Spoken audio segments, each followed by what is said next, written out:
Muslims are not allowed to have sex slaves. So technically, you're not permitted to pimp out your slaves. You are permitted to have sex with your slaves.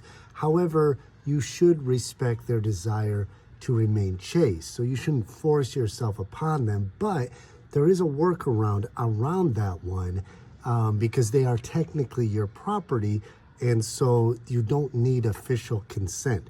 So if you've captured them, whether they're married or unmarried, you are allowed and permitted to have sex slaves in Islam. In addition to the 4 wives, he can have an unlimited number of concubines, which refer to women who are basically have slave status when they are owned by her master. A woman owned by her master has to freely give herself to the master. The master has the right to have sexual relations with her as though she were one of his wives. And does consent play into this at all, or can we? The understanding is that by virtue of the fact that she's owned, she does not have the right to consent, or to withhold herself from her master.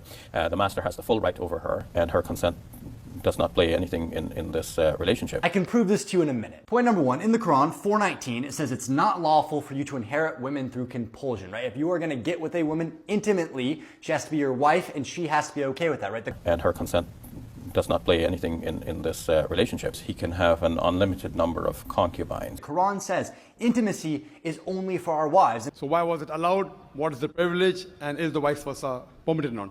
There are many verses in the Quran which say that you can have sex with whom those are your wife and what your right hand possesses. And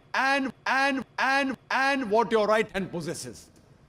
Right hand possesses means they are the slaves. And if we look down here, the R word, I hope you know what I'm meaning, that is a major sin, and zina, having sex with the opposite gender, that is having sex at all when you're not married. That is a major sin and it is not allowed. Why did the Prophet choose to have sex with a slave? Isn't this immoral? So this question raises all sorts of, issues, and I thought we would discuss that in this series. But Dr. Shabir, to begin, maybe you can talk about what a concubine is, and especially what it is in the Muslim context. Mm-hmm.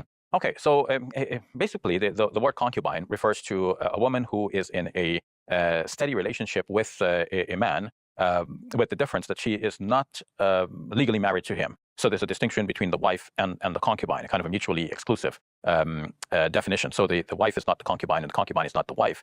But the concubine is like a wife, but she has a sort of secondary status. Mm-hmm.